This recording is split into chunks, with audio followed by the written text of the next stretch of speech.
Loree with the blog wagonwheelhomestead.com. Welcome back to my kitchen. I was just doing a bunch of weeding in the garden. I brought in some basil with me and I'm just gonna make a quick lunch, and I thought I would show you what I'm gonna make. I'm gonna start by making some sourdough croutons to have on a salad. So I'm still growing lettuce even though it's the middle of the summer. I grow them under shade cloth in my garden. So we have some delicious garden lettuce, some tomatoes. We're gonna put some croutons with it. It's gonna be so good. And then we're also gonna make a tomato pesto homemade mozzarella grilled cheese sandwich on sourdough. It's gonna be so good. It's like my favorite thing. I've been making it on repeat. So let's get started with the croutons.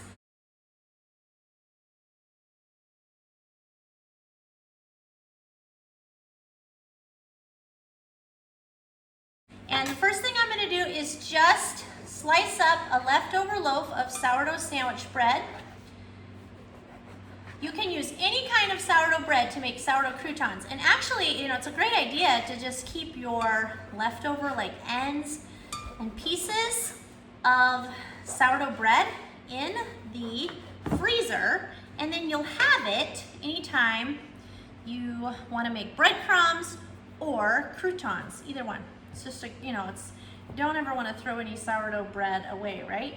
So I'm just cutting my loaf of bread into the size pieces I want for croutons. So whatever size that is, probably 1-inch cubes are good.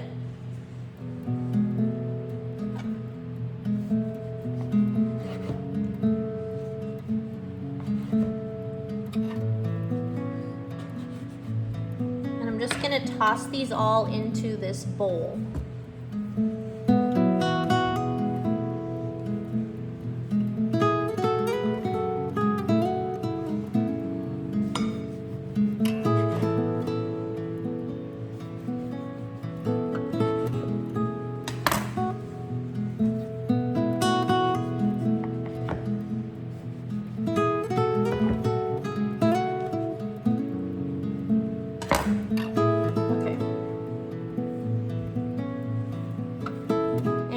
Whatever kind of oil on this you want.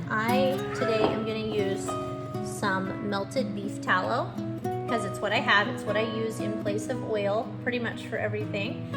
And I'm just going to kind of guess about 1/4 cup. And I'm also going to just add in some herbs. So I have some thyme.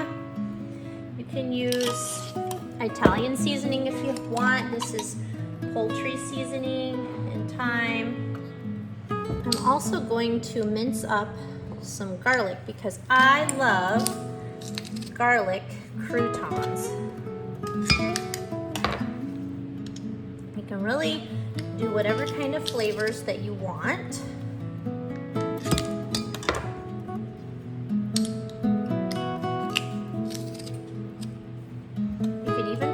Parmesan cheese on these, if you like a cheesy crouton. And then I'm just gonna toss this together to incorporate the oil. And if I feel like I need to add a little bit more, you sure can, right? It depends on the size of your loaf of bread. And then we're just gonna put these on a baking sheet and let them bake in the oven for 15 to 20 minutes while we work on making our sandwich. I'm gonna add just a little bit more oil here.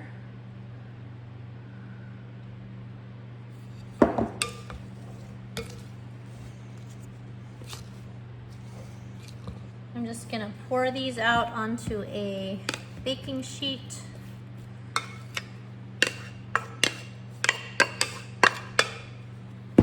And spread them out in a single layer as much as possible. And I have my oven preheated to 350 degrees, and I'm just gonna pop these in there and let them toast. Okay, and then here is my basil. I have a lot right now, so I brought a whole bunch. So this is more like a double batch, probably, of the recipe that's on the blog. You can just look up pesto on the blog wagonwheelhomestead.com. But I'm just gonna throw a bunch of stuff in here. You don't have to be exact on your pesto measurements. But anyways, if you want the full tutorial, hop on over there. There is a video that shows exactly what to do. So I'm putting in some garlic from the garden. and some Parmesan, because I don't have any like Asiago cheese ready right now. I'll probably put in a little more than that because it's more like a double batch. I'm just gonna add a little bit more here, and a little salt and pepper. Pesto is like my favorite thing. You can just easily have it mixed up all summer long. Basil, as you know, grows prolifically in the garden. It's really fun to have a lot of pesto, and it's so good for you. All right, once you get it all blended up, that's what it looks like. It's so good on sandwich or on crackers or anything. Okay, so I'm gonna get the bread sliced, and we're gonna put this on a sandwich with a slice of tomato and some homemade mozzarella. It's like the best thing ever. So let's get that assembled. Okay, so just like if you're making a grilled cheese, the first thing I'm gonna do is spread some butter on one side of the bread and put it down in my cast iron skillet. And I'm gonna make 3 sandwiches today, because that's what I need for my kids that are home.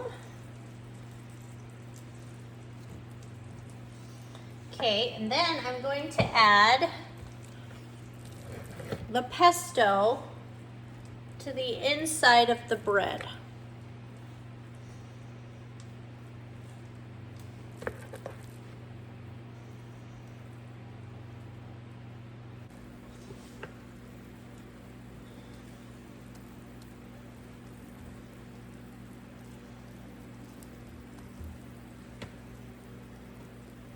And then some slices of mozzarella. This was a small batch of mozzarella, and so the pieces are kind of funny shaped, but it's all good.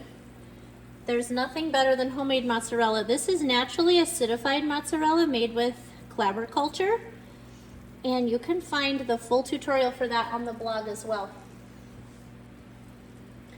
We've been eating a lot of caprese salad, a lot of these sandwiches, and pizza this summer, so we've gone through a lot of mozzarella.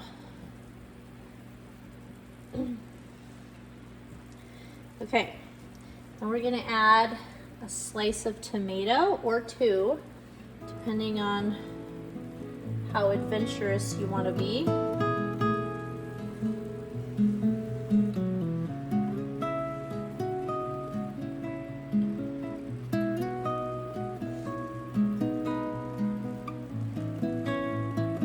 This is like summertime in a sandwich. Then I'm gonna take some bread and add some more pesto.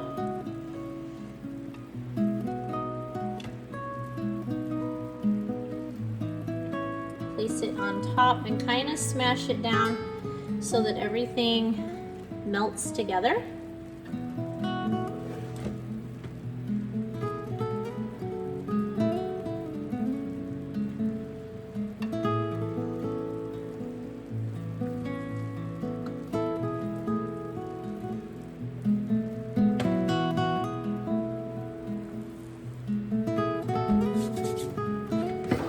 And last but not least, I'm just going to put some butter, homemade butter.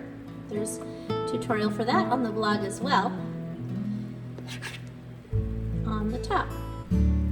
So if you look at this meal, it's not only delicious, but depending on what resources you have available, right? Like, I realize not everybody has a milk cow and whatever, but this is a meal that's completely produced from our homestead, with the exception of, I guess, the Parmesan that I used in the pesto, but I could have used homemade cheese if I'd have had it ready. So anyway, so delicious. And I like to cook these on medium low to give that cheese time to really melt, and just let these toast. We'll flip them over, get a nice crispy brown exterior on the sandwiches, and then we'll be ready for lunch.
croutons are done and they look absolutely delicious.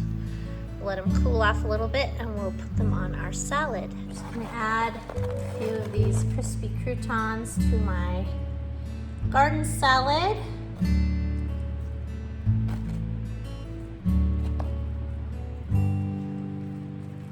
And add a little dressing, and that is ready to eat.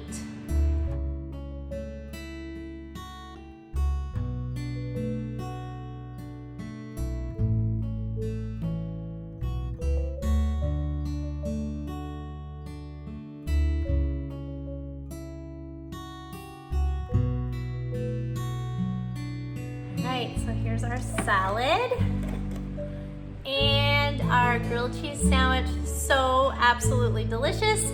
Definitely summer fare out of the garden, which I absolutely love. I could eat this over and over and over again. Anyway, thanks for coming along. I hope this video was inspiring to you. Check out the blog, wagonwheelhomestead.com. There's lots of tips on how to grow your own food, how to cook it, how to preserve it, and lots of different ways that you can live more independently from the grocery store and eat healthier at the same time. So anyway, I hope you all are having a great summer, and I'll see you in the next video.